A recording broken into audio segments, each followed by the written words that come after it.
Hello and welcome to episode 153 of Controller Club, the friendly face gaming space, a podcast where three friends from three different continents share in one love, and that is video games. On today's show, we have a brief GTA 6 news update. It was too big, we couldn't ignore it.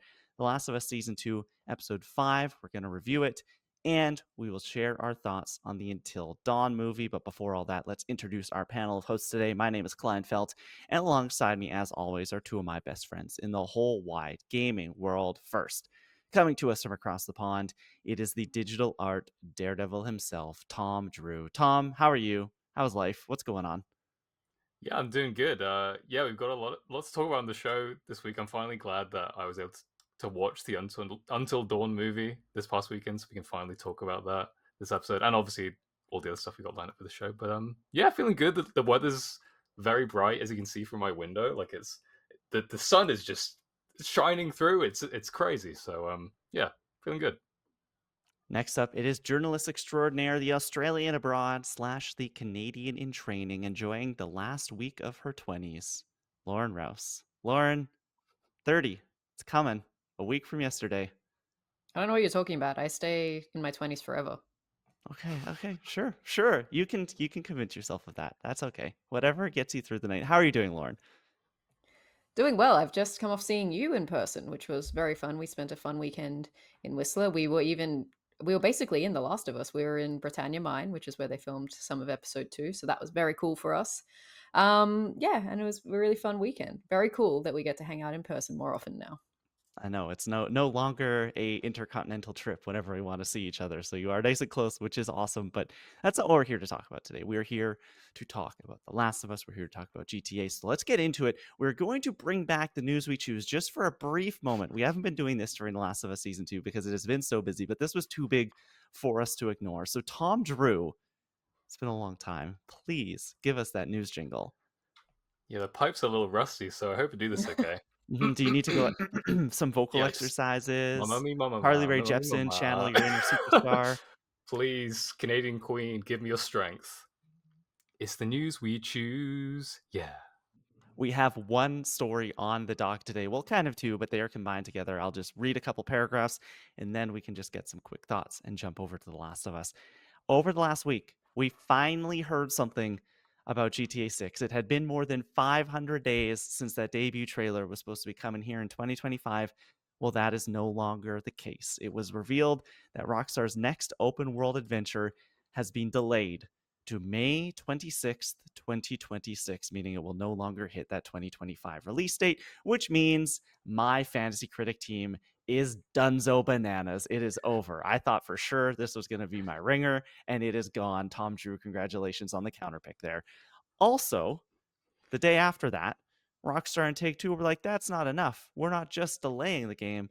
We are finally giving the second GTA trailer after months of speculation and many articles written by me, by Lauren, by so many people over at the Direct talking about when trailer 2 was going to come. It actually happened. We got a full look at characters, the story, as well as the colorful world that you will inhabit in this game known as Leonida, which is a fictionalized Florida based in and around the capital city of Vice City, which is kind of like Miami. So I want to know, guys, what do you think about this delay into 2026, May 2026?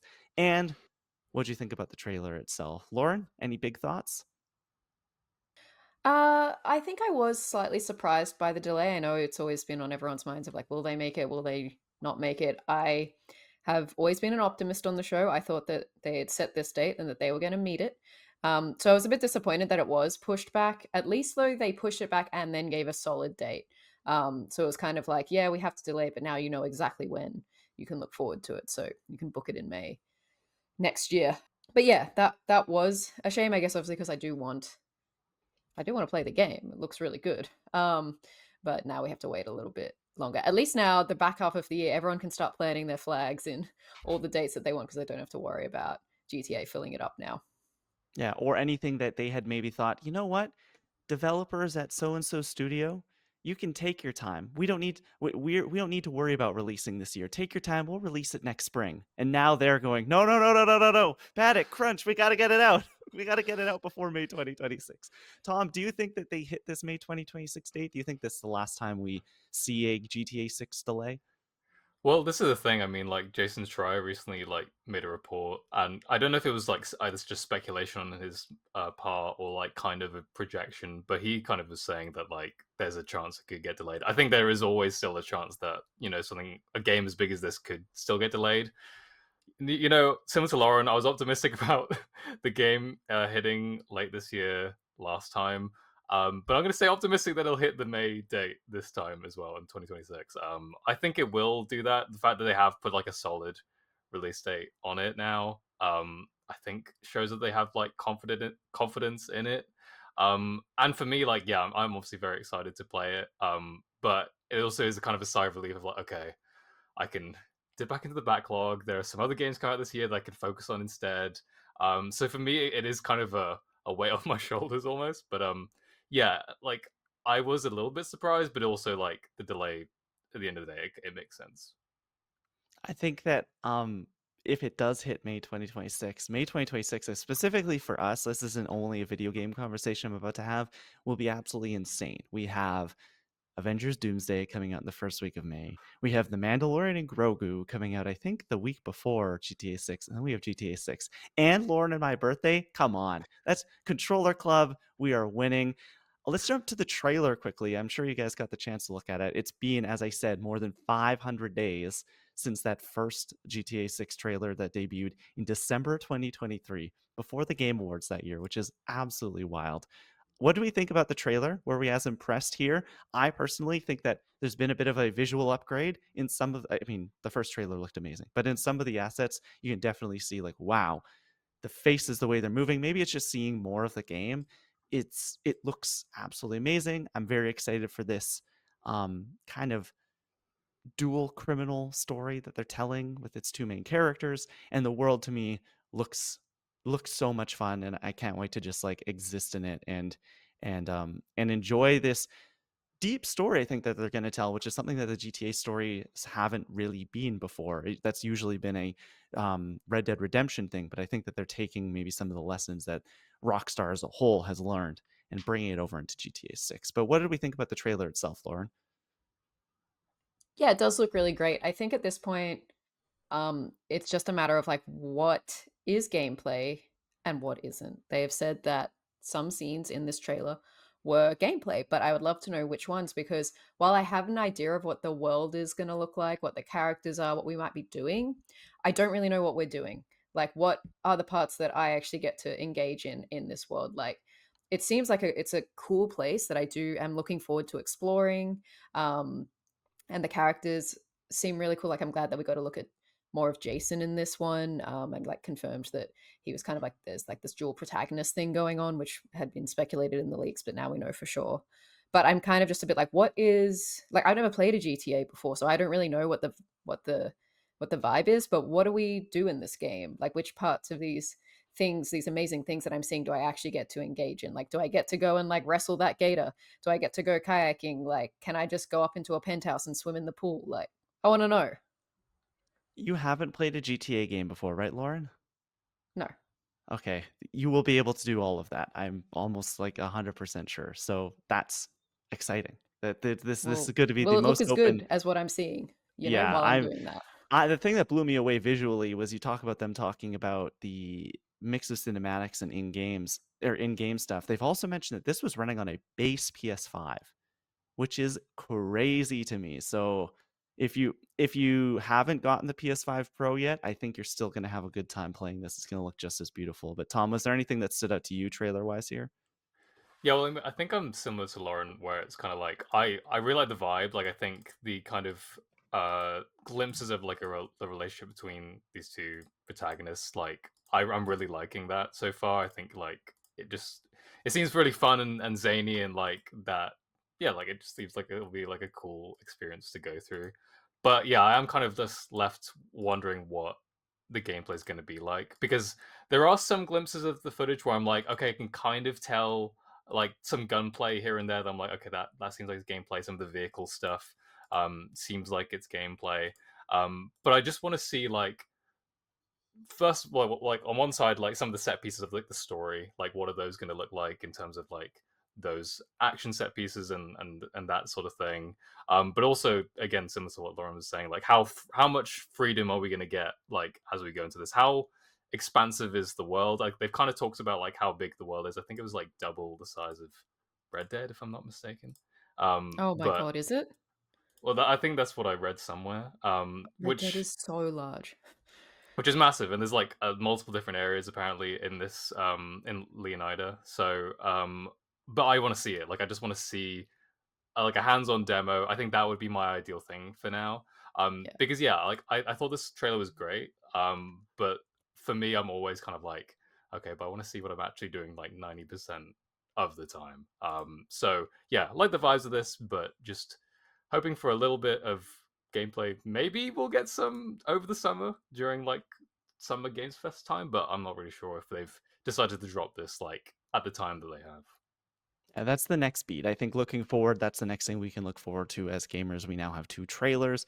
Next, we'll probably get one of their signature Rockstar like overview trailers, which is usually 13 to 15 minutes, and it goes through just a lot of what you'll be doing in the world of GTA 6 and walking through a lot of gameplay and that sort of thing. So I think that's next.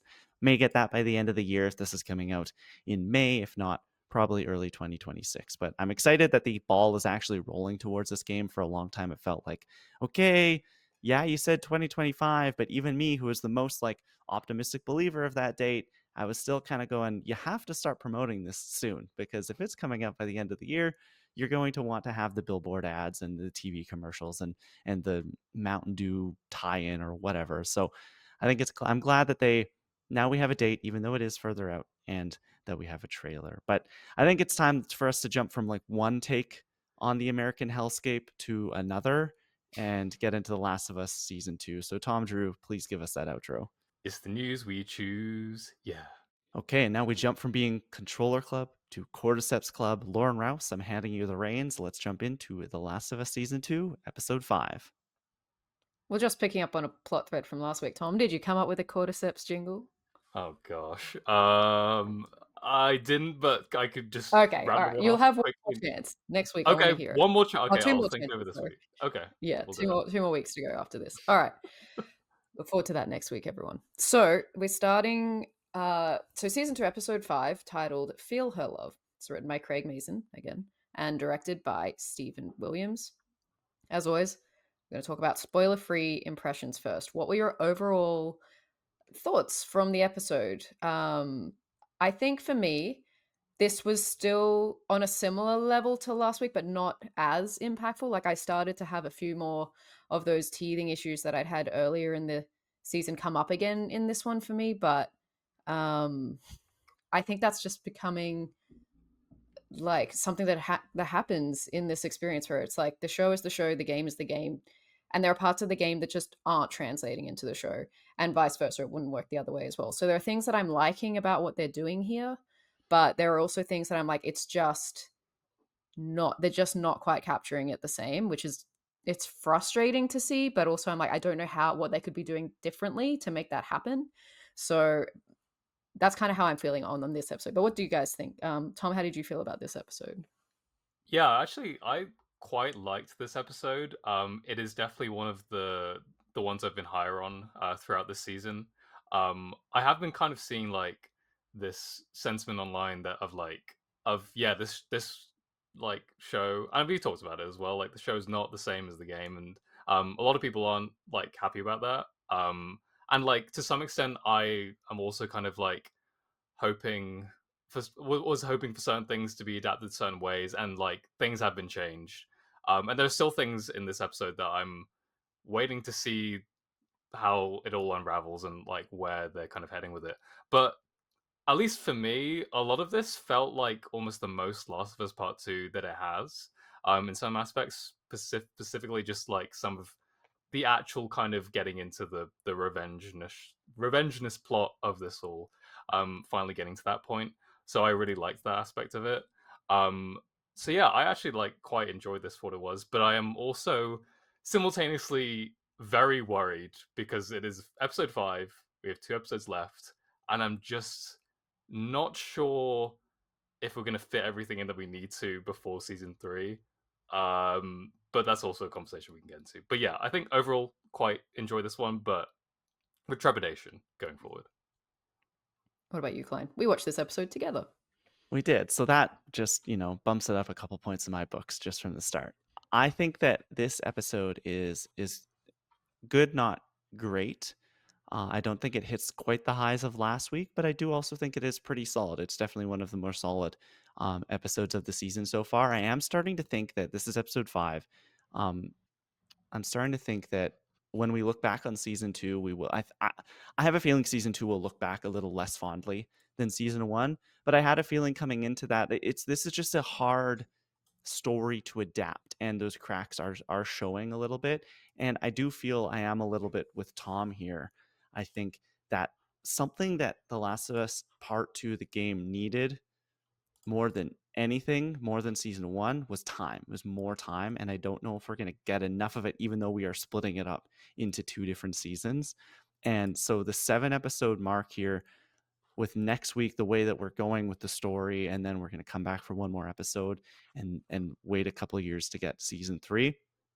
I'm a little worried that I think everything's going to get covered, but I would have liked almost a little bit more time sitting with some of these characters and exploring some of the elements that I think make The Last of Us Part 2 one of the greatest games ever, in sort of the like timeline stuff that game does.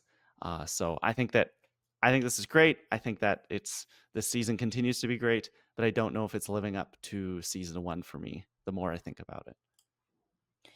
Yeah, I think I'm kind of with you there. It's like they're doing things, and it's crazy when you think about it because the things that I kind of have gripes with are really small.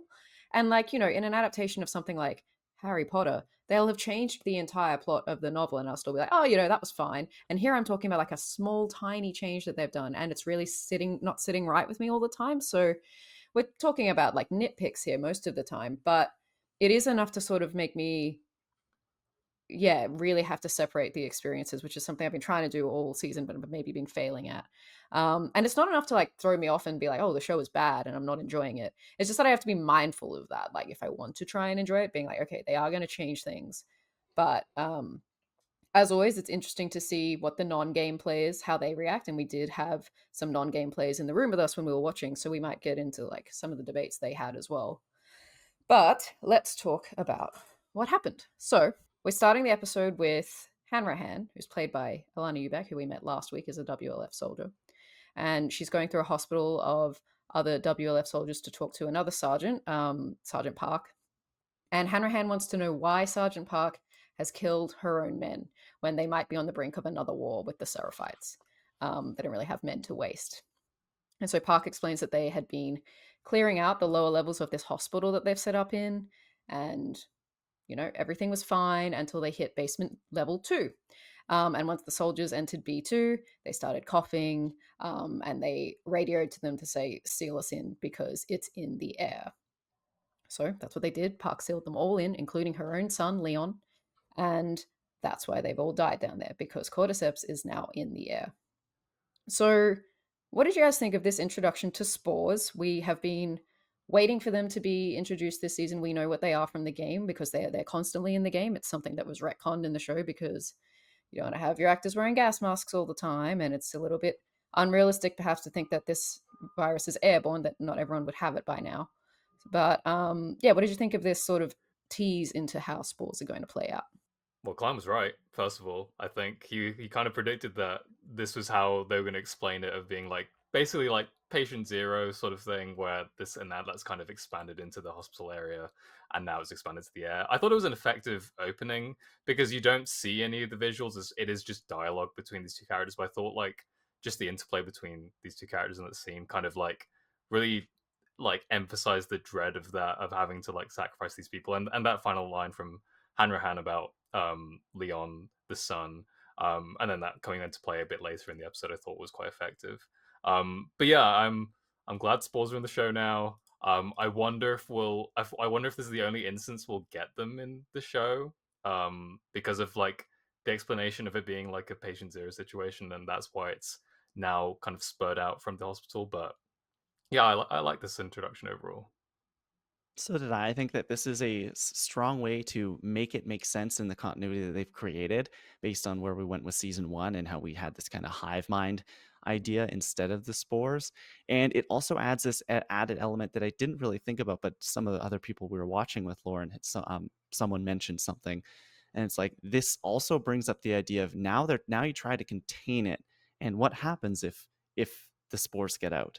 And could that be a threat that they add into a potential season 3 or something going forward? And then where do you go if that does breach containment? I think that's pretty exciting and could be a cool little twist to make Seattle even more dangerous than it already is. And I also think it's neat that they're doing almost the opposite of what they did with the scars in their introduction. Is they're giving the WLF a face after we've kind of been shown that they are just these ruthless killers, and they've taken over Seattle, and they're killing this religious cult. And then obviously we see what the scars can do in this episode, in the past couple episodes. But when they were introduced, it was very sympathetic, and it was very much like, oh no, the WLF are the people, they're the aggressors. But now we're getting, like, with this conversation between the two of them, we learn about this woman and her son going down to the hospital, and we get this very like sympathetic look at these people. And it is doing the Last of Us Part 2 thing that was very, very branded in marketing leading up to that game's release, where it was like, there's no good people and there's no bad people, there's just people. And so like getting this others opening here on this other side of the WF story, I think is like such a cool choice, and it makes the kind of spore full reveal later even more interesting. Also, like the basement stuff where they're like, hey, they went down to basement 1 and there was nothing, they went down to basement 2, there was nothing. Well, Never basement go 3, we down haven't been there in the yet. basement. Yeah. Just to clarify, this wasn't a flashback, right? This was happening in the present time. I've seen some people say it was a flashback, but it doesn't say that in. I just checked. It doesn't have a Well, title or anything that says when it's happening. I wonder, like, yeah, I wondered that too because, like, also because you see, well, we're going to talk about it eventually, but Leon, you see him later in the episode, and he's like attached to the wall. So I wonder Mhm. how long that would have taken if this wasn't Mm. a flashback. So that makes me lean to like the side that it was a flashback because it would have taken time for that to happen Yeah, potentially. what's But the evidence saying? I didn't even think about it being a flashback, but it makes total sense when you say it. What's the evidence for it not being a flashback? Well, I think kind of like what Tom just said, that like it might have taken time for that to happen. In my mind, I didn't see this as a flashback because they're present in the hospital, and in the game, that's what they're at the hospital for, is to clear it out. And so I Mm. just assumed that's what they were doing here as well. And we were just seeing the sort of the logistics of that. Because now I question, hey, are we going to see Hanrahan and Sergeant Park in season 3, like on the other side of the story? Like, are they going to come back and maybe we'll meet Leon? You know, I wondered if they were setting this thing up now, and that maybe these characters will play more in when we go, like full game spoilers. We're going to see Abby's side of the story, and so she is at in the hospital at this point in time. Will we be seeing some of these people and how she interacts with them? Hmm. Yeah. I think that this. That's. You make me think, Lauren. I don't know. I don't know. That's not interesting podcasting, but I have no idea. I don't know. It might happen. But yeah, I'd just seen some recaps that said it was a flashback. I was like, oh, I didn't clock that. But it could be. But maybe they're intentionally not pinpointing it anywhere. I mean, regardless, the basement is probably been like that for a while. It's just that we've seen the action for them to Yeah, seal do it we think that off. this hospital is a new endeavor for them, this specific building at this point in the story? Because like Isaac last week says like we have hospitals when he's interrogating Mm, that Seraphite. So Mm. maybe this is from a while ago, and could be. we lose Leon, and this is still an ever growing threat. Like that they're just not touching the way that they've contained themselves in. They're just not touching basement 2 Mm. and hoping for the best. Yeah, because the other thing they said is like, don't tell anyone. Like, don't tell anyone that this is down there. Only the people who need to know need to know. So they're keeping it a secret, which is why I guess like later on, we'll get to that later. All right. So after this, we go back to Ellie and Dina for it's now Seattle, day 2. Dina is in the theater triangulating the position of the WLF soldiers using their chatter on the radios. And Ellie tries to help, but she's not very good at math or triangulating. So she decides to just leave Dina to her work and goes and explores further into the theater. She finds a guitar and she picks it up, starts to play a tune. She sings If I Ever Were to Lose You, but then kind of cuts off because she's a bit upset. She's overtaken by this, just like this look of rage and grief and determination as well, and doesn't play any further. And then Dina interrupts to say that she's figured it out. They go back and check out their map, and Dina's figured out a path through to get through to the hospital around all the WLF's patrols. They just have to cut through this strange abandoned building, and they question why would the WLF like leave this big building alone? And they're like, well, it's probably full of infected, so we'd rather take our chances with them than with the WLF. So Ellie and Dina head out for this building, and as they're walking the streets of Seattle, they come across a pile of dead Seraphites. And this kind of triggers like a crisis of faith in Ellie. She questions whether, like, what are we doing here? You're pregnant. I need to take you back. Do you want to go back? And Dina just launches into this story about how she killed her first person, which we didn't get to hear when they had that conversation in episode 3, I think it was. And Dina says that she was 8 and it was a raider who came in and killed her mum and sister, and she shot him. But she says if she hadn't shot him, she would have hunted him down forever. And that Joel didn't deserve to die like that, no matter what he did. So this kind of reassures Ellie on the path that they're on, that Dina wants to come along, because if she dies, it's on her. But they're doing this because, for Joel. It was interesting to me in this moment that Dina had to reassure Ellie, because usually it's the other way around in the game. Like, Ellie never wavers from the cause. So this is one of those things that didn't really sit right with me, but I want to know what you guys think. I have a feeling that it is very different than the games, but I have a feeling that this will make where we go with Dina even more impactful, because I think something is going to happen probably in the last episode of this season that will make Dina go, wait a second, why are we doing this again? And be happy that she escapes with her life, sort of thing, and lead us to where we go in season 3. And then when things come back into the picture and Ellie goes, hey, I gotta go, like, I've got to do this again, and Dina says, what's going, like, you have, like, we're okay, like, we quote unquote won because we lived.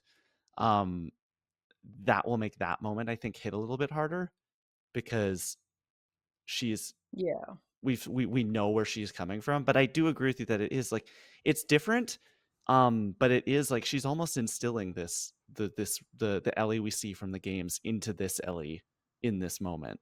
Yeah, that's kind of why my head was at too. Of that, I was like wondering why Dina was doing this because of where we know she ends up in the game. But I think it is just going to be like a juxtaposition moment of like, this is where Dina is now, and she's very adamant of like, this is the right thing to do. Cut to, I mean, yeah, kind of ish spoilers for the game, but like her perspective might change on this later on in the story, and I think it's just going to show like that kind of flipping of the roles between Ellie and Dina in that kind of mode of thinking. But yeah, it is interesting to have this crisis of faith with Ellie right after the scene with the guitar, where she does seem kind of like, okay, we gotta do this. Mm.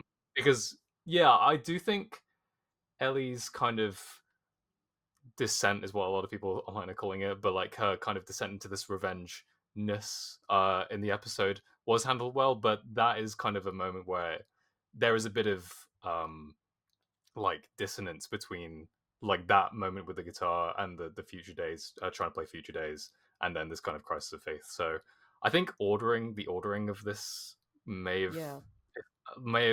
needed a bit of rejigging, but yeah, I thought the intent was right, if that makes sense. But particularly because in the game, Dina's not with you in this portion in the game. She Mm. goes by herself because she's too sick from her pregnancy to carry on. And we already had the beat at the end of last episode where Ellie's like, you don't have to come with me. Things are different now. And Dina's like, no, we're doing it together. And then it's just like, we almost had to have that moment again here. Mm. And I was like, we didn't need that. Like, I loved the guitar moment. I was like, because I was sort of feeling after last week, they have this wonderful romance and it's light and happy, and I'd lost sight of the revenge fueled Ellie, and it was good to see that come back in this moment with the guitar, and that's kind of all I needed. And so I just don't think I needed this, particularly because it was all led by Dina, and makes her so much more of a like vengeance fueled character where she really wasn't. And I think it's all fair for us to be like, we know where she's going to go later in the game, but for people who don't know, like, I'm just looking at this from not knowing what's coming, and it just did seem like a sort of spike in the path for Ellie's, particularly for what she does at the end of the episode, that I'm like, I didn't need this wavering at this point. We need her to be committed to the cause. um so yeah, and I know that she says, "Oh, I should take you back," to Dina, like not necessarily indicating that she's going to go back, but yeah, I don't know. It was just a small bump in the Yeah. road for me that I know what you went the mean wrong because way. especially because like we're talking about, we have so little time going like to the rest of the season that is kind of like to use up another moment to kind of instill that further. Like you said, we already kind of had this moment at the end of episode 4. It does feel like that it isn't really necessary when we should be like going down a different path of like and focusing more on Ellie kind of going down this path rather than almost trying to get away from it in a sense. So Yeah, she um needs to be committed at this point, because we're probably going to yeah. have the crisis of faith next week if they follow Mm. what we did in the game. So I'm just sort of like, let's stop having hesitations about this. And I'll probably bring this up more later, but in the game, having just been playing it alongside the show, Ellie is so committed to this path, and you are I was too as about the to player, say because you don't she's know so much more anything. angry. Yeah, and she's just not in the show as much as she was. And that's where I think some of the changes might have been a detriment to her journey, where it's like, I'm grateful that we're getting this great to see her and Dina's romance blossom and this and that, but I'm not feeling like she was the same character as she was in the game Yeah, like it's at in this the point. game, it is a much more gradual, I like ramping up. Like if her anger, if her revenge quest is just like a dial, like at this point in the game, like she's almost at max already. Like by the end of this episode, that's when it's really like, oh, there's no coming back from this. It's she is kind of a lost cause almost. Whereas in this, it's almost like a exponential curve. She's angry at the beginning, but it's not like the same blood fueled anger from the games, or at the beginning of the show, and it's not the same as the games in any way. And then when you get to here, it just like spikes, and then we're gonna have another spike, and we're gonna have another spike, and I don't know how natural that will feel when it's all said and done. Yeah. Exactly. Because I think like, and a lot of people pointed this out, is that Ellie in the game is a lot more like, she displays her anger a lot more. She's a lot more impulsive. Versus this version of Ellie, where it is more of like a facade, where you see Ellie in these happy moments and like she's very jolly, especially with the moments with Dina and stuff. But she's kind of masking this kind of anger and depression behind a lot of that. But by not seeing that come out as much, I feel like it does kind of what you're saying, Klein. It does feel a little bit unnatural in terms of how this is being displayed fully. Especially, like I said, we don't have a lot of time, so there's not going to be a lot more time to see a lot of these moments with Ellie and her kind of dealing with her anger and stuff for the rest of the show. So yeah, I just question like how they're going to try to fit that all in um, by season's end. Looking back on the structure of the season will be very interesting, but we'll get to that when we finish the season. So after this, Ellie and Dina arrive at this strange big fucking something, is what they call it, a building on the map. It's an abandoned warehouse. Dina lays out the plan to Ellie. They have to use knives and stealth, no guns, otherwise they'll attract the WLF patrols around them. And Ellie often resorts to just shooting first, so this is a big warning for her. Dina also casually just drops the L word, which is a very sweet moment between them. But then straight after this, they get inside the warehouse. They think it seems empty. It's oddly quiet. And then they just hear this strangled moan from the corner. And they turn around and turn their flashlight on. And it's a freaking stalker. And so Ellie's like, oh gosh, it's one of those smart ones. Last time, it did get me. So how about we split up and whoever it goes for, the other one can take it out. And then they turn back to look at it again. Oh, it's not just one. There's like 10 of them in there. They're all over the place. So plan quickly changes. Ellie says, Dina, you run. I'm going to distract them because, I can get bitten and survive and you can't. The shit hits the fan, for a lack of a better word. The stalkers are everywhere. Dina is like cordoned herself off in this kind of cage, but they're like tearing at the roof. They're getting inside. Ellie is just overwhelmed by them all. And then Deus Machina, Jesse walks in, saves the day, and gets them out of the warehouse and away from the WLF. And they kind of make it into this park where the WLF won't follow them. So they're like, great, more infected in the park. Just quickly, the stalker scene, very, very cool. Probably my favorite part of the episode because I hate stalkers so much. And just to recapture the feeling of walking, like it's not the exact same room in the game, but you walk into this office building. It's the first time you see one is like you've walked into a room and you turn around and there's just one on the floor that just runs away. And I just have to point this out. I did a fun thing in the game when I was playing it last time because I knew it was going to do that. So I set a trap mine on the floor before I walked into the room. And then when I turned around and it ran away, it blew up. I thought that was really satisfying because I hate them so much. But anyway, what did you guys think of the stalker scene and Jesse's arrival? Yeah, I liked it a lot.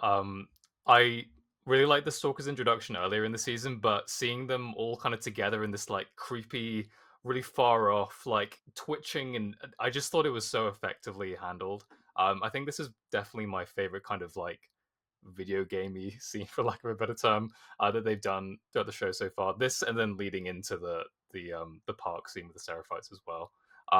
Yeah, I just thought it was such a creepy scene. I did find it funny, the kind of setup of like we're not going to use guns, and then it's like a reverse Chekhov's gun almost. Like we're not going to use the gun, and then they do end up using the gun very liberally against these stalkers. But yeah, I just thought it was like cutting between Ellie like shooting these stalkers, and then Dina in the cage as well, and they're like tearing the cage open. Yeah, I just thought it was so cool. I think that I agree with everything that's just been said. My only gripe with this scene is, and it might be my only like major gripe like this from season 2 so far, is in a show that I think is edited very well.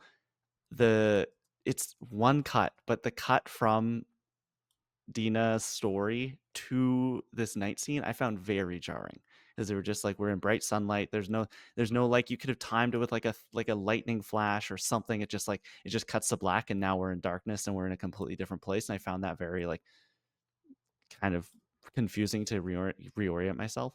But everything else is just like it's great stalker action. Love these guys as much. I mean, love to hate them. They're the worst. But it's it's fantastic, and I'm have been wondering how we were going to get Jesse and Tommy back into this story because in the game at this point they are very much um, a, a part of it, Well, right? Tommy's there. Tommy's there. Tommy's Jesse already in isn't quite Seattle. yet. Jesse arrives around about this point. Okay, so I was wondering how they were going to do that, just the way that um, we left Jackson differently. And so I think that this works for me. He's there. How he found them, I think that was something you brought up in the conversations after the episode. He explains how he found them there, how he found the actual theater in a flooded city that's huge, that's has warring factions and infected. It's a little, I don't know, a little bit of a Yeah. stretch, but To give context, so Jesse arrives, they're walking through the park, and he says he's very angry, firstly, that he and Tommy have had to come after them because they were stupid and ran off on their own. And he says they found them via the map that they left in the theater, which, okay, yeah, that was kind of stupid of them. Also, don't they need the map to know where they're going? But whatever. And then she was like, well, how did you find the theater? And he's just like, shuts it down. He's like, I don't want to talk to you right now. I was like, how did you find the theater? I want to know. Yeah, Like, there's kind of a hand what are the wavy thing odds? of like, yeah, it just was. follow the gunshots. It's especially the fact that like with the theater, like if Tommy and Jesse found it, like couldn't some WLF or Seraphites like just as easily have found their like whereabouts, and it just seemed a bit like heavy-handed, and I didn't fully buy that. Nice to see Jesse here, but Yeah, I it don't was know. just like, and this happens in a similar way in the game where he kind of shows up right in the middle of something to sort of like help save Ellie's life. Kind of. She kind of runs right into him. Um, And it is a bit of a like, okay, active god sort of thing. That's a bit of a trope in stories like this, but I kind of dealt with it because he does show up in a similar way in the game. But to not explain how he found them, I was like, oh, that's a plot hole. Did he find Shimmer? We Like, still don't Maybe know. that's what if he's happened. tracking her down, like, did he go to the music store? That's like that. Honestly, that could be like the only plausible explanation for how them finding the theater. Maybe they found Shimmer first in the radio store, and they're like, "Okay, Shimmer tracked the scent." I don't know. Do horses do that? Yeah, I maybe that's how think they so. do it. I don't know. I don't know. Yeah, I don't know. But yeah, maybe leaving Shimmer behind was a clue. I'm not sure. Still miss that horse. So after this, we go right into the park and they find that the park is not full of infected. It's actually full of seraphites. And they kind of hide in the shrubs and bear witness to this gruesome scene where the seraphites string up a WLF soldier and gut him with a sickle. But then as they were watching, Dina gets just an arrow to the leg. And she looks very surprised by it, which we all were, because again, in the game, you're just kind of crouching watching, and then an arrow just hits you out of nowhere. So this is how the seraphites work. They're very sneaky and they don't use guns. So they can sneak up on you in that way. And so Jesse takes Dina back to the theater, and Ellie says, I'll regroup with you there. I'll lead them away. Except that she doesn't go to the theater because she sees a sign for the hospital and decides to just keep going by herself. So now we found Jesse, and now Jesse and Dina are gone again. Ellie's on her own. Just quickly, thoughts on the Seraphites here. This was very, very faithful to how it plays out in the game. Very game. Like that's what I had written down. So video game. The way that she doesn't have to engage all of them, just like runs right through a lot of it, which is how most Seraphite encounters go in the game. It's just, Oh yeah. it's great. I was hoping there's the moment where you see them with the torches and she's hiding in the tree, that there's that iconic like Last of Us Part 2 poster where Ellie's hiding behind the tree with the Seraphites all behind her. I thought for sure the way the camera was like swinging, we were going to get like this like still frame that looked just like the poster. We didn't, but it's very close. And this is what I was waiting for. Earlier in the season, I talked about, okay, they're making these Seraphites sympathetic, and we have gotten teases of kind of like the brutality with like the hanging soldiers and stuff like that in the TV station. But this is what I wanted, and it lived up. I was really excited to hear like the whistling. There was a little bit more verbal communication than I was hoping for. I wished once they knew Ellie and them were there, torches went out and it was just whistling, and that would have been even more terrifying. But we'll get a lot more of them. So I'm happy that I'm happy we got this. I'm happy we're here. Yeah, they were in full force here. I loved the guy's speech as he was just horribly, horribly torturing this guy. But yeah, it was like again, like talking about these kind of scenes is like it's hard because it's like, oh yeah, that was really cool-ish, I guess. But like it was a nice kind of setup with seeing those, the bodies that the Seraphites left in the previous episode, and then actually seeing this like play out on screen and like getting that for non-game fans especially, I'm sure like seeing what they're actually capable of, like, and how brutal they can be, was just like really cool. It's they really did like faithfully adapt this like to the screen, and I think they did an awesome job. And I think like I was like, yeah, curious of like how they were gonna like explain Ellie being on her own. But I think they kind of handled this like as effectively as they could. Again, like going into the next scene, there was a bit of like jumping forward a little bit because you don't see a lot of like we'll get to the hospital bit, but like Ellie getting to the hospital, you don't really see a lot of that. But I guess that's also kind of the point. But as for the scene itself, like I thought it was stellar. Yeah, there's a lot of gamey elements that they cut out in between. I think we talked about it briefly, but it's like they probably did need Dina and Jesse to come along at least for part of this, just so Ellie could have someone to talk to. Because in the game, you as you're playing as Ellie, like you're very active in the journey. You can read notes, you can hear her thought, like talking to herself and things like that. Can't really do that in the show; it doesn't hit the same. So she did kind of need some people to play off of. I'm very glad that we got these two sequences because it is just sort of sums up. It's like a summary of day two, and like yes, you hit the infected, you hit the seraphites, then you hit the hospital. Like it's all those big beats, and the fact that they did them all was pretty cool. It's like quite a few big action sequences for the one episode, which is cool. So yeah, right after this round of the episode, we hit the hospital. You don't get to see too much of it, but it does look very similar to how it's presented in the game, and Ellie kind of creeps through a hole into the hospital, and there's a dog and a guard, and the dog wants to go after whatever that was, and that was moving, but he just thinks it was a critter or something like that. And so Ellie gets into the hospital and she tracks down Nora, who's played by Tati Gabrielle, and she holds Nora at gunpoint and demands to know where Abby is. And Nora now recognizes Ellie as the girl that she pinned down in Jackson while Joel died, and she tries to give this kind of half-hearted apology, which ends with the little bitch got what he deserved. So naturally, that angers Ellie, and Nora flees the room. Ellie's in pursuit. They're running through the hospital. The WLF are like trying to shoot at Ellie but not hit Nora. And then eventually Nora hits a dead end, and the only option is kind of like across the elevator shaft, and she tries to jump and make it to the other side, but ends up falling down, like the elevator falls right down to B2, the sealed area. And so walking into this scene, Ellie follows her down there, and we see what they had been alluding to at the beginning of the episode, that the air is just full of these spores, and all the rooms are thick with this like cordyceps like fungus, and the soldiers who had been sent down there have all turned into infected and are like forming part of this big mass of cordyceps. And so Ellie follows the sound of coughing, and she finds Nora at the end of this hallway. She like turns on the lights because of course the lights are on down there, and so it bathes everything in this like nice red glow. And she comes up to Nora and she's still asking, "Where's Abby?" And Nora realizes that Ellie isn't coughing. So she is actually this immune girl that they had found years ago at the Firefly Hospital. And she tries to tell Ellie, "Don't you know what Joel did? He killed everyone in the hospital. He killed the only doctor that could have made a cure. That was Abby's dad." And Ellie doesn't care. She already knows. And so just like in the game, she picks up a pipe and starts torturing Nora to get the answers that she wants. Again, pretty similar to the game, but what did you guys think of this translation? Yeah, I think like just in terms of how this was all set out, like from the stalk scene to the Seraphite to the hospital, that's the kind of aspect of me like what reminded me of like this is the most kind of Last of Us Part 2, because it kind of just the sweeping nature of like one set piece to another set piece to another, I thought was just really well handled. It really reminded me of like how some of the sequences in the game like play out. But as for this hospital scene itself, like the chase itself was like very thrilling.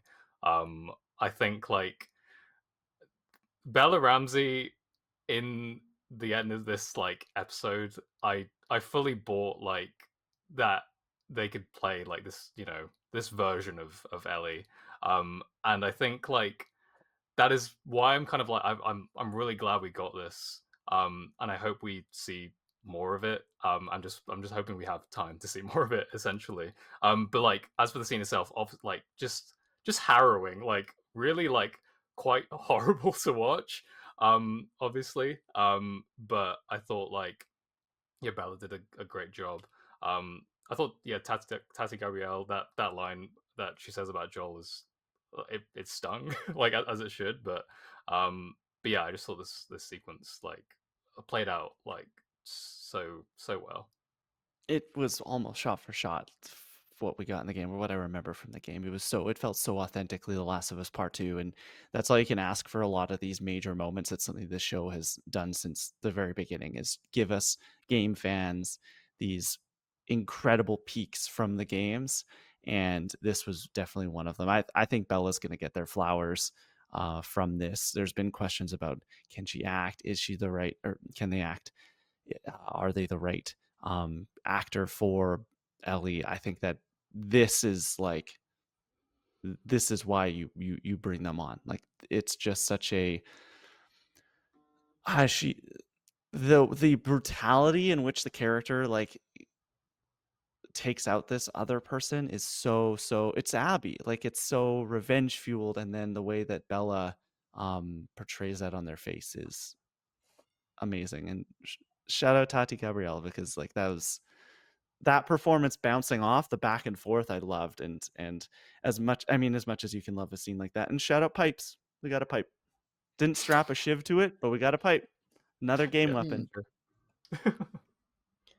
Yeah, I liked that they like this scene made me appreciate more how they alluded to the spores earlier. I know they had to, because otherwise we'd go down into this basement and not know what all this stuff is in the air. But I liked that we then got to see like, oh, this is what happened to Leon, and and the other people down there, like, this is super dangerous. And obviously this is her power. She can go into these places where other people can't and survive. And so that's what gives her the edge over Nora. And essentially she can make the death quick, or she can make it slow and painful if she doesn't get the answers that she wants. Like, Nora doesn't have a choice in that moment. So yeah, for the scene itself, played out very faithfully. The only thing I noticed that was quite different was that Nora tells Ellie that Joel killed Abby's dad, which she doesn't know in the game. I don't know if she ever knows it in the game. That's the reason why Joel died. Yeah. I'm trying to remember. I don't know if it's ever revealed because haven't finished that part yet. Yeah, I don't know who would tell her. I mean, Yeah. Tommy potentially, but even Well, I don't know how any of them know because we only yeah, know. yeah. So I don't know. Yeah. Yeah, I don't think she finds out from memory. But it's been a while. It's Remind been me, from episode 2, does Abby tell Joel She tells that Joel. yeah. okay, She so tells So Joel. we Joel know knows as in the this world. audience. Yeah. Yeah, Yeah. but Dina doesn't. So it's not like Dina told her. hmm So I don't know how I feel about that because this is the part where in The Last of Us I always realize, like, I can't be these people, right? I don't have this big vengeance, like, violence fueled part of me, which is why the game is designed to make you uncomfortable. And there are parts in the game where I'm just like, I just would not do that. You're forcing me to do this thing that I don't want to do, which I know is the point. But in the show, like, as an audience member, you also don't have control. But I'm like, well, at this point, knowing that that's why Abby killed Joel, I wondered if this would, like, stump Ellie. And maybe it is designed to, in the next episode, make her think about what she's doing. But I was surprised that she spelled it out for her. Yeah. Do you think I don't maybe? think she cares. Yeah. Do you think maybe Ellie's just lying? Like that she knew like that was the reason why? No, I think she knew what Joel did about killing the Fireflies. I But don't think didn't she know the knew Abby. that, Yeah. that Abby's dad was one of them. But I wonder if she could be lying about that as well. As like she's like trying to like maintain face in this moment and kind of playing off, and then we'll maybe see like in a future episode like, oh, actually I didn't know that. Like I don't know. Maybe there's somehow she does know. I think she's Yeah. referring to, like, when she says I know, I think she's referring to knowing what Joel did, which we'll find out how she knows that in the next Yeah. episode. Yeah. Maybe that. But Maybe yeah, I I'm. wonder if they will be brought up again, like, Mm, knowing, yeah. Because I get that if she's doing all of this despite knowing that, that is obviously a point of her being so committed to this dark path that she can't unsee it. But that's such a huge jump in one episode, and it was not earned. It does feel quite. I did feel like the way it's portrayed and like how Bella shifted into this mode, because we do see some of the teasers throughout um the season with like that moment when she's come back from Gail's like therapy session, and the mask facade, like the facade comes down. We do have some of those kind of puzzle pieces where I kind of I am seeing where the descent is going, and I kind of like that, but it does feel like quite a jump.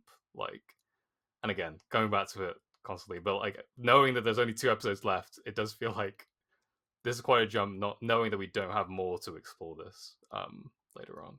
Yeah, my issues at this point aren't, they're definitely not with, like, Bella Ramsey's performance or anything. I think it's just a structural thing or maybe a writing thing where it's just like some of the pieces aren't translating from the game, where you can't do it because it's a forced perspective in the game. You have to play as these people to empathize them. You just are forced to.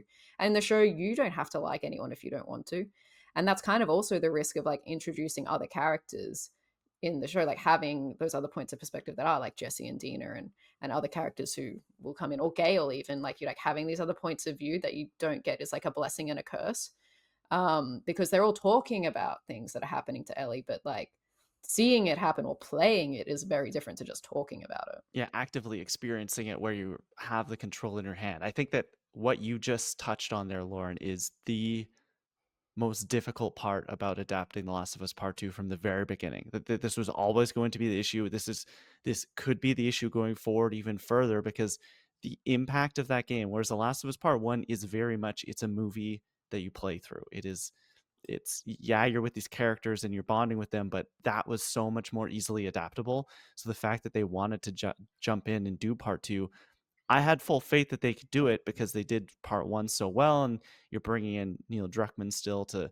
help out and that sort of thing, but, like, that game is all about being forced to be in the shoes that the narrative team wanted you to be in at any particular moment, and in a TV show, you don't get that experience at all because you can, as you said, you can just say, "Well, I don't like Bella Ramsey. I don't like this performance," and you don't have to like the person. But if you don't like the character in the game you're playing, you will just stop playing. But the longer you play, the more you're going to buy into like actively because it is an extension of yourself, whether you like it or not. So that's hard, and it's going to get harder. Like that's going to be something as we get into season 3 and go further. It like that is something that will become even more difficult. And I think something that's clearly coming through is like we're hitting the big moments from the game. We're seeing like the stalkers, the seraphites. We're seeing these big set pieces play out. But when you're playing the game, at this point, you can have killed upwards of 100 people. And we're just not seeing that in the show of like what the cost of this like path is. Because when I go through the hospital and I've had to actually the one scene that they didn't include in this that I was wondered if they should have, it's a really violent scene. So it's possibly they couldn't, but there's a scene where Ellie, to get into the hospital, she comes up like through underwater and she creeps up on this person who's playing a PlayStation Vita and asks, "Where's Nora?" And she doesn't. She fights back, and then Elliot kind of is forced to kill her almost accidentally. And there's that moment of she's like, "Oh shit, I've just killed this person in cold blood." By accident. I didn't really want to do that, but now we're here and I'm just going to continue on with it. And I wondered if we needed something like that, just either if it was last episode, if it was this episode, even with like maybe one of the WLF soldiers last episode where it's like they were killed only after they were being shot at. And I think there are times in plenty of times in the game where you're killing preemptively. Yeah, killing people without any prominent threat. You could just sneak past them. Well, you can try, yeah. Not me. Yeah. Yeah, it does feel like this, going again back to the episode count, like I've really enjoyed a lot of the stuff that they have included, and like, you know, the Ellie and Dina stuff, fleshing out some of the other stuff like Isaac and stuff, but And Tom, it they're hitting does. all the beats. Like I Yeah. know where you're going. We want to maybe extend, but they're hitting everything. I don't know what you put in there. I just feel like we are rushing. Yeah. Yeah. We just need a bit Which was an more issue time last to sit in season as it. well. Yeah, Like it was. episode 8 and 9 happened very, very quickly Yeah. from last season. So yeah, it is kind of a shame that we haven't got more to chew on. I wonder if there's a way they can retroactively like add more back to this in season 3, but then that makes it even more messy. I don't know if that's even possible at this point. By like including some of that perspective of Ellie, maybe they'll show Ellie's perspective of like getting to like going up to the hospital and stuff. And it was a bit more of a bloody affair than we're kind of led on because we do just cut straight to her encounter with Nora. But again, like you can't really, it doesn't have the same punch as you experiencing this like as it comes. So yeah, they've kind of just like truncated themselves a bit, I think, with this kind of the amount of time they've been given essentially. It's not an easy task. It was never going to be easy. Um, but also, just to end this episode, this isn't the last scene. From after torturing Nora, we cut to a scene of Ellie, a younger Ellie. I don't know if it says how many years before, but anyway, Ellie wakes up in bed.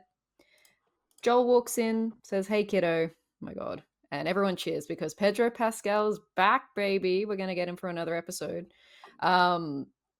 I said decline immediately. Called it because I've called basically what happens in every single episode this season. But next week looks like it's going to be flashback episode, and this is interesting because at the time I was just trying to guess what would happen in each episode. I didn't really think of what that would mean narratively. But does this feel like the right time to have a flashback episode? Considering in the game you have these flashbacks constantly as you're playing after certain moments. And then this one, it seems like they're going to just put them into one episode. Yeah, I don't know if it I don't know if it does. I don't know if it works here. I think that if I was to change one thing about the season and actually lengthen it out, the thing I would do is maybe every other episode almost. have significant flashbacks happening, because as we come up to the end of the season, this is kind of bringing the present day story to a halt. I have a feeling they're going to sandwich it somehow, some way, to make it to give us a bit of momentum. But I'm excited for it. I'm excited for what these flashbacks mean. We're going to get some more context to some things, but it might it might be a little too late. Yeah, I think especially with the fact that episode 5 ends, or just before the Joel moment ends, on Ellie kind of embracing this like descent into her revenge quest. The fact that we are getting such a like flashback heavy episode next week, and by all accounts, like the previews and the stills, it seems like there's not going to be any, if at all, room for present day stuff. So we'll just be flashback focused. I feel like a lot of the momentum that they've built up until this moment, where Ellie's torturing Nora, is going to be lost of it when you come back in episode 7. Because yeah, we've spent all this time kind of fleshing all this other stuff out. So it does just feel like a structuring issue of like, yeah, I feel like we could have had a lot of this stuff um, throughout the season, because we don't get loads and loads of Joel in part 2, but I feel like his presence is pretty felt throughout the game, even though he Yeah, it dies keeps early on. reminding you. Yeah, and in a way, by just having this all in the one episode, you kind of lose that. So it is it's an odd choice. I like Klein. I'm excited to see some of the flashbacks we do get, obviously, and some of the ones we didn't get in the game. Like we'll seemingly find out what happened to Eugene. But yeah, I don't know. It's I don't know about this. Next week is the longest episode of the season. Hmm. So there's that to Allegedly. allegedly. They haven't gotten them wrong yet, but 60 minutes is where it's reportedly supposed to be around. Yeah, but Yeah. it's not like some of the 90-minute episodes we got in season 1. Yeah, I think I'm with you guys. I'm interested to see how this plays out, particularly again having just played the game so recently or concurrently. Those flashback scenes with Joel kind of come as a nice reprieve because you've just gone through some of the most horrific, stressful things, and then you get a nice moment with a flashback. And they do the same thing on Abby's side of the story too. Like those flashback scenes kind of play out as like playable movies, but they're really, really character driven. Um, my theory is that they probably had to squish it into one episode because of like logistics, probably of they couldn't list Pedro Pascal as a cast member in every single episode or something like that, even if they filmed all of his scenes in one day or like one block. Like I question like that might be why. But so I get it. Like those changes have to be made in television, like just like logistically, but I'm totally with you, Tom, what you've been saying the whole time. I'm stressed that there are now like as I kind of like if it plays out as I'm predicting, like we don't have a lot of time to get through anything. And I know that seeing this episode, you can get through the major beats of a whole day in Seattle in one episode, but it is coming at the cost of like, yeah, truncating all that narrative stuff into quite quick moments. And it's working. It's just not convincing me as much as it did in the game. It's almost Arcane season 2 like a little, where it's like it's just doing a lot of things very fast, and I don't disagree with anything that it's doing. It's just happening very quickly. Yeah, it's a fair Yeah. comparison. Yeah, I can see that. I think the difference between this and Arcane though is that like we know a version of this that is longer. I guess like with Arcane, I mean you can imagine what you could have extended some scenes or whatever, but we know that there is stuff that they left on the cutting room floor, and it is hard to kind of reckon with the fact that some of those things could have been included in the show and maybe like appease some of these issues that we've been having. So yeah, it's tough. Well, we'll find out next week how it plays out. Quickly, let's get through our categories. What was your favorite moment from the episode, Tom? I think it was just the stalker set piece. I thought that was just really eerie and well handled. The stalkers, they're gonna fuck me up forever, probably. And this hammered it home a lot. So yeah, I think the stalker scene was just excellent. What about you, Klein? I think it was as brief as it was, the Scar fight in the forest. Just that's what I've been wanting. I think for me it was the just the singing of the Pearl Jam song but then kind of stopping. I thought that was a really effective moment. I was like, I want more of that. Like, Cool convince audio me design more. at the end of it with like that like humming that came in Yes, and then it very cuts away. cool. Yeah, I liked that a lot. Also that theater, we figured we're trying to guess where it was because being in Vancouver, we're like, have we been there? I think it's the I've actually forgotten the name of it. It is a theater in Vancouver. The Vogue, The Vogue, maybe? the Orpheum. That sounds right. Oh, the Orpheum. Yeah, I Yeah, think that's that's it. where the symphony plays. Yeah, cool. So that was cool. That looked like a really accurate recreation of that. Best performance slash line? I think performance wise, it probably goes to Bella Ramsey for me. Even though like it's I'm still talking through this all. It's like I'm still conflicted of the way structurally things are handled, but in terms of Bella's performance as Ellie, I'm fully bought in on that, and I think just hoping for a bit more of the angry Ellie as we go through the rest of the season and in season 3. I'm gonna give it to Ellie's scene partner in that final moment. I'm gonna give it to Tati Gabrielle. I think that her um just the biting, the way that she delivers those lines is so good. I think I'll go with a line this week. I just really loved having Joel come in and say, "Hey, kiddo." It just really tugged at my heart. I know why they did it at the last scene there to make us go, "Oh, he's back! I can't wait to see him again." So it's like kind of like a cliffhanger, but it was really nice to see him back. I'll shout out the Uh, triangulating line. I'm triangulating. You know how to do that? Yes, with triangles. Shut up. yeah, that was very funny. That was good. Favorite Easter egg? My, I guess I just want to use this segment here to talk about an Easter egg that we, I guess, didn't get necessarily here, but in the game at this moment, if I'm not mistaken, is when you hear spoilers, mild spoilers. I'm not going to say what it is, but like mild spoilers for part 2. But you get an allusion to the big guy by like a rumbling, I think, in the game. Yeah, We it's like don't a necessarily roaring. get that here. Yeah, but we don't get that here.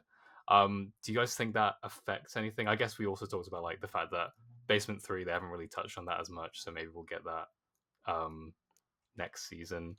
Tom, But yeah, if you do you guys listen to think? the official Last of Us podcast, they pretty clearly insinuated that the big guy is there. Okay, okay, Yeah. that's good We to know know. he's I can, there, but it just would have been nice to be like, yeah, oh, Yeah. like have a They bit of nudge did. at I'm him. trying reassurance, to remember the what the teasing. exact line was or who said it, but during that early conversation, I think it was between the two WF soldiers at the beginning with Hanrahan and that whole thing. They mentioned something about the rats and like Yeah, not even rats, rats. They said there were no not even rats down there. rats, which I Mm. found, I Hmm, don't know, Yeah, interesting. could mean Yeah, it's something. not enough for me. I'm with you, No. Tom. yeah, I'd just like one of to it. imagine that when they looked down the elevator shaft during that scene, which they did very like briefly with the camera, in my head there was like a like the humming or like rumbling Sure. down there. Yeah. Would have been nice Okay. if the elevator just like crashed down on top of it. Mm. I don't know if it'd Just do in that. anything. Potentially not. Yeah, I think I was thinking about that too. I was like, we could at least maybe hear something, or I was like, I wondered if we would see like something where it had moved through. I don't know, but I'm very much looking forward to. I know they're building up to that. It's going to be worth the wait, I'm sure. Yeah. But it would have been kind of cool because you can. I didn't notice it the first playthrough of the game, but obviously now knowing, I did as Ellie go and like listen at the pipes and things, and you can hear it, and that's so cool. Um, so I missed that too. For me, game Easter egg this week was I think having dogs. I can't remember what he named the dog. Was it Bonnie? Bonnie. Yeah. Okay, that's the name of a dog They in the named game it. as well. So that was Oh, like, okay. hey, Bonnie. I thought for Yeah. sure after he said that, I thought I was bracing for the room when Ellie was going to have to stab this dog in the neck. And she ultimately didn't have to, but I thought that's where we were going because you do that so many times in the game. You see that they go, oh, go check it out, Bonnie. And then Bonnie comes a little too close for comfort. And I'm sorry, Bonnie, but you're collateral damage now. Yeah. I mean, look, I'm not advocating for animal death, but we have been talking about how like Ellie hasn't committed as many kills. Maybe Mm. maybe we need a bit more of something like that. I think But we've yeah. seen with John Wick, like that's a slippery slope. Like the Shit, dog sure. owner just coming after Ellie next. It's another cycle of violence. Yeah, oh god. Um, yeah. Did you have one, Clay? Or did you say I'll give yours? it to the pipe. It was a pretty game Okay. accurate pipe. Yeah. The red light was cool too. Like I did Yeah. question like how I mean that why they had power down there, but yeah, that was pretty cool. All right, next week predictions. I think we've kind of talked about them. Looks like it's going to be a flashback heavy episode. Do we think we see anything that's present day? I think it'll bookend it, maybe. But then again, like this one ended on the flashback, so maybe we just start in flashback. I think we'll get some present day, maybe at the very end, but it'll be minimal. I think like a couple minutes of anything. I honestly wouldn't be surprised if we jump around. If we were to Mm. have like flashback stuff and then like almost a parallel storyline happening in the same episode. Just because like 60 minutes is a lot. I'm trying to like go through where I think that these flashbacks, what pieces of the flashbacks from the games they're going to actually focus on. And I think that you would be able to do like 15-minute present day, 45-minute flashbacks, and maybe have her come to some like by the end come to some idea of where Abby is, based on the like present day stuff. That can be kind of at least forward drive in the present day thing, and then by the end she knows where she is. We can send it into the last episode that way, as we're getting these kind of like jumps back and forth. Yeah, I hope they do that. I think it would be nice to have the cutting back and forth just to reorient everyone and maybe to give Ellie some more of those like moments to show how committed she is to the path. Because I'm with you and I'm with the people in the room with us who are like, this is going to completely stop the momentum. Like, we don't want this right now. Would have been nice maybe in episode 3, but yeah, I think we're gonna have to get obviously the museum. I think like I wrote about on the direct today, like I think Eugene's flashback is going to be tied somehow to making Ellie realize that Joel's been lying. Or like, which we all know she's already always suspected, but like this might be the trigger for her to go and investigate why. And we'll get the hospital, like when she has the fight with Joel. I'm not sure if there'll be any more to that. That seems like 3 key ones. That's all we need right now. You said Yeah. museum, right? Yeah. Yeah, okay. Yeah. The only thing, and I guess mild spoilers for next week potentially, but they did release a still with Eugene in it, and it looks like what looks like a bite mark can be seen underneath his shirt. I don't know if that's Hmm. what's that. I don't know if that's what they're gonna go with. In terms Yeah, of well, that's what I mean. Like, I explanation. think Yeah. those theories But of like him just being infected, that's why Joel had to put him down, I think are correct. And like where yeah. I originally was like, oh, it's because he put him down because it was like he He wanted to hide knew. his secret or Yeah. whatever. I don't think it's that. I think it's this is the moment that because Ellie's with him, so like why would she stand Exactly. Yeah. for that? Isn't there a Um scene in the game where they come across like I don't like yeah, I'm that's what I'm trying to alluding like to. two teenagers? Yeah, and that's so they find 2 teenagers that have run away and they got infected and had to kill each other. And that's when Ellie goes, wow, like if there were more immune people out there, like you said, like surely someone would have fixed this by now. And then that's when Joel's like, well, that's what they told me. And she really starts to question the lie. I think that's yeah, Eugene will stand in for that and Yeah, make it more personal. mhm. Um, but yeah, because when you think about day 3, and I haven't played through this yet, so I can't remember 100%, there's probably like not a lot of like story content. It's a lot of like going through Yeah. encounters. A lot of being on a boat, I remember. Yeah, boat, swimming, in fact, it's like the right you go through them all, like, you hit WLF, Sarah fights Yeah. everyone, so they can probably, now that we've seen some of that in these other episodes, truncate that, but I wonder then what they replace that with. All boat. Just she finds the boat and she just sails around. Be fun. That'd be fun. I guess we also, because Tommy is at the Mm. theater at the moment, we're gonna get some fallout there, I'm sure. So Is there's he at the again, theater? that's what Yeah, we don't know Jesse where he says, is. right? No, Jesse He said they just said they separated. oh, Oh, okay. So I guess maybe not then. Maybe Tommy's with he's Shimmer. he is with Jimmy. They gotta He protect found her. the horse. That's all. That's the only reason he came to Seattle. He found the horse and was like, "See you guys later. I'm head back to Jackson." I'd love that. Alright, that's episode 5 done. Only 2 more left. That's absolutely crazy. Thank you, Lauren, for doing that as always. Let's now jump into what we have been playing, or more appropriately, what we have been watching. We have another video game adaptation to talk about quickly here. I will just say I haven't seen the thing you guys are about to talk about, so I'll be asking some questions. All I've been playing is Clair Obscure Expedition 33. It continues to be fantastic. Lauren and Tom, what are we doing here? What's going on? Yeah, so we're talking about a little video game adaptation that came out the past couple weeks. Not the Minecraft movie, we talked about that already. We're talking about Until Dawn, which is a adaptation of the PlayStation game. It's on PS4 PS5. This movie's being directed by David F. Sandberg, who is probably most well known for directing the Shazam movies.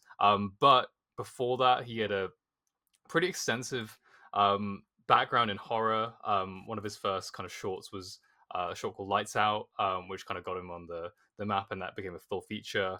Annabelle Creation came after that, and now he's coming back into horror with Until Dawn.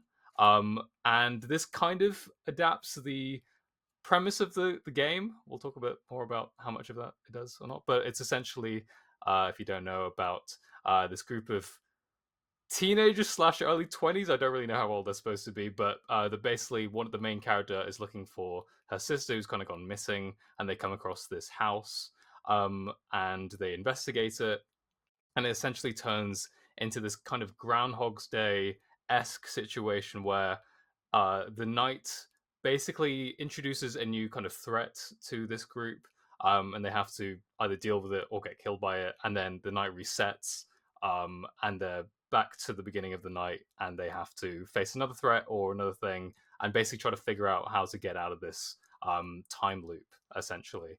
I've played the game. I love the game a lot. It's one of my favorite horror games, one of my favorite games, period. So I had quite a lot of expectations going to this in terms of what I wanted to see out of it. But Lauren, I don't think you've played the game.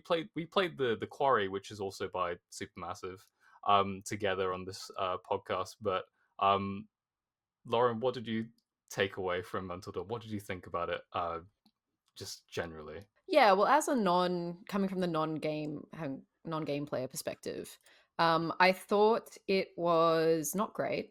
Um, I admired that it had some creativity. Like there were a lot of creative horror scenes. I was like there's a lot of jump scares, a lot of scary moments. I was scared. There's definitely one scene that it's one of the top 10 jump scares I've ever experienced. So it gets that in my books. But I think I didn't really care for any of the characters. I didn't really like where the story progressed and like the reveals and things like that. And I just sat there thinking the whole time, I don't even know, like I haven't played the game, but I know enough about Until Dawn to know that this is not it. So I just questioned a lot of the decisions that they were making.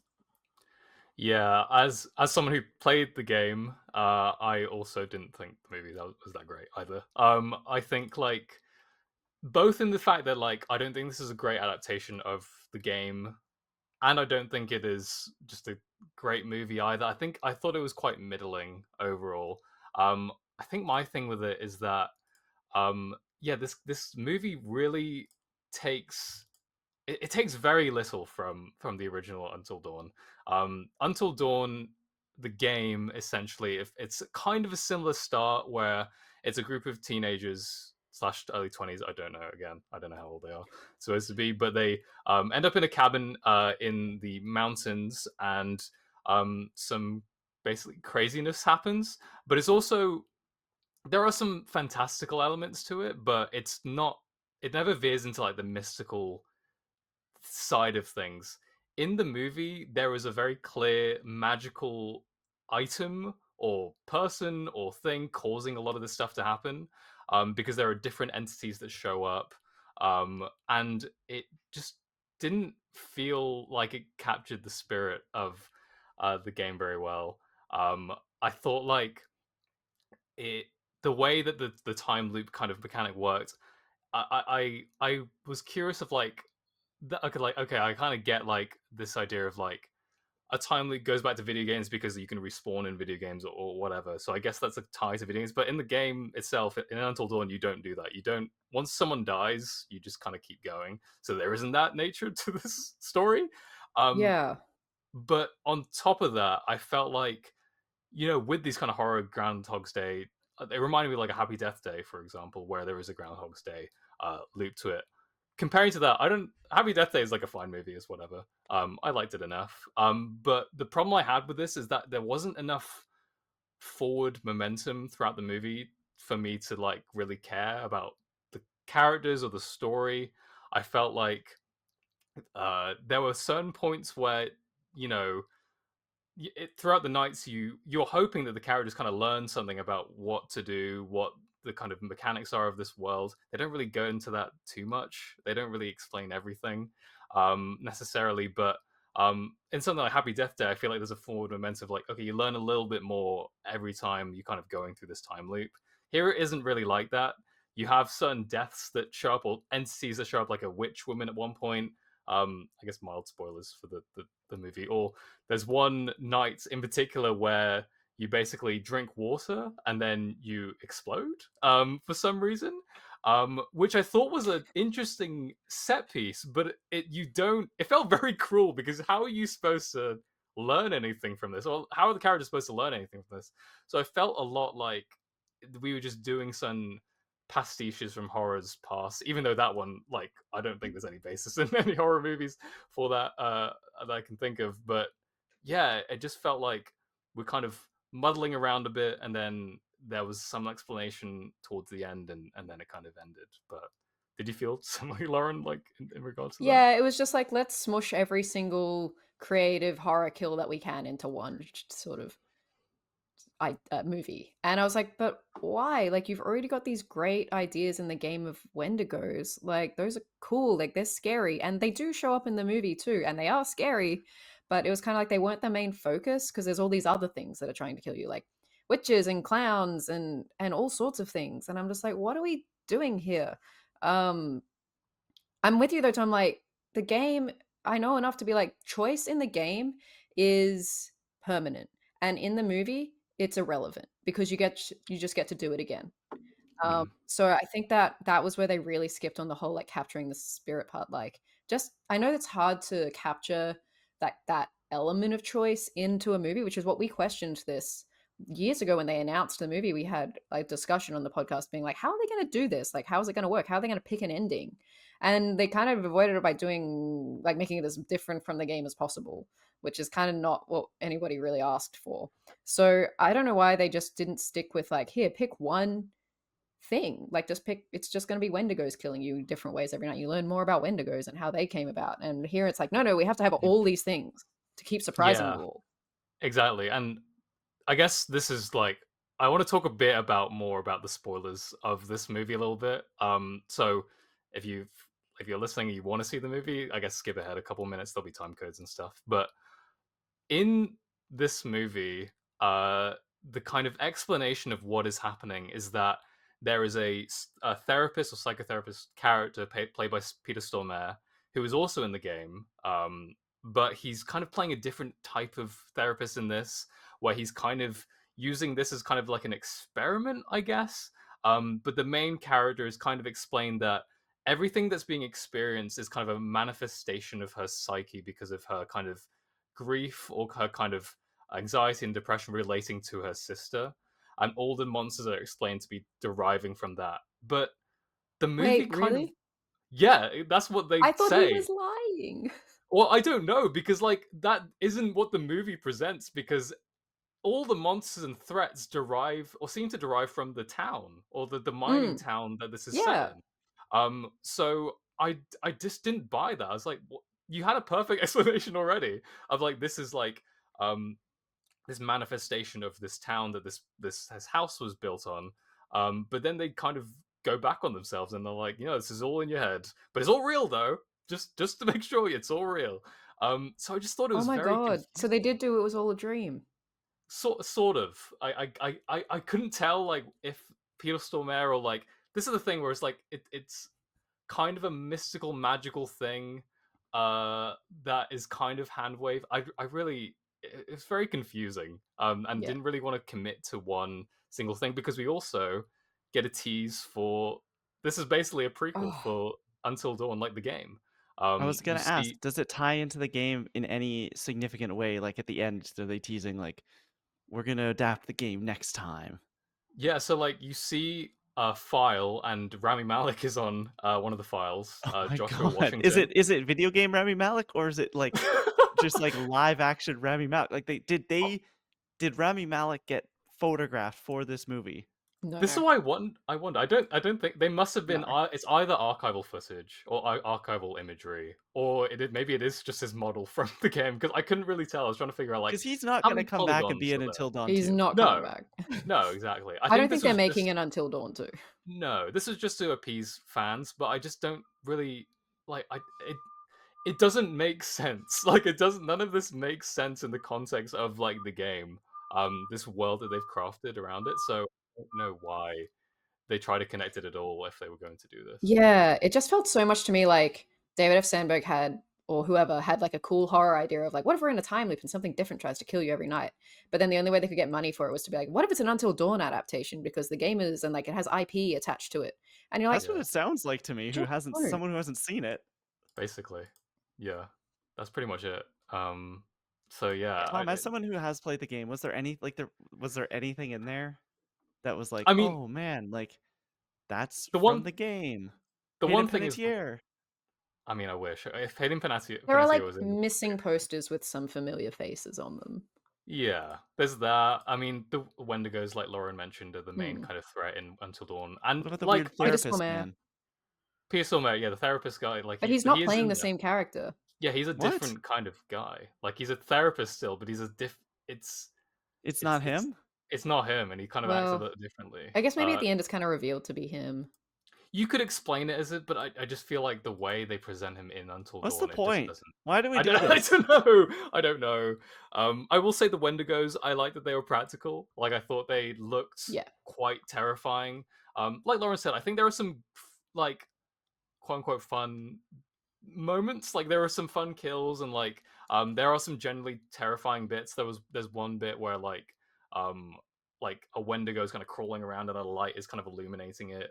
I thought that was kind of interesting, but I just it's hard because I'm like, on the one hand, like adapting just like the source material would feel like kind of a waste because you could just play the game. But then at the same time, if you've already got such a good foundation with it, like why not just use that foundation? Because I didn't like I said, none of the characters I felt were that compelling. I didn't gel with any of them really. Can I ask a I question actively disliked most of them and looked forward to their deaths. Yeah. over and over? You got to experience them quite a lot. I want to Yeah, ask, is there a PlayStation Productions logo at the beginning of this movie? Yep. there is. Yeah. You gotta Man, so what movies have PlayStation done so far? We have Uncharted, Gran we Gran have Turismo. Gran Turismo Turismo, and we have Until Dawn. Like and The what are we Last of doing Us. it? This is what I Yeah, mean. I It know The swings Last of Us, but roundabouts. The Last of Us is, I think, an exception to the rule as opposed to the beginning of a Yeah. pattern. It's just wild. I don't know. But yeah, I think it was disappointing that like horror movies don't have to have the most hard-hitting story. They tried to do something here with this girl who was like stuck in depression and running away from her or we're not running towards anything or something like that. It was just they couldn't decide It's on a like tone Thunderbolts. to tell to tell the story. Like occasionally it was like kind of slipping into that teen campiness that we maybe expect from the quarry, and then other times it was like, okay, we're on our cell phones now and filming everything in found footage style, and I was like, okay. And then other times They it was did like the not. most You're scary thing we've no, they seen. did not do a found footage section in this movie. Yeah, They did. they Absolutely. did. They also put in a videotape into a TV and watched that too. Guys, It's tough. what's It's so going tough. on? Yeah. Yeah, it was just all over the place. And similarly, like kind of matches the plot because like the plot is just like have time loops do it all over again. But I'm with you, Tom. Like, why? Like they kind of hinted at things like, oh, these two people are exes, and this person is like on her like eighth boyfriend, and like maybe isn't committed to him, and one girl's a psychic. And it's like, but Yeah. none of that mattered.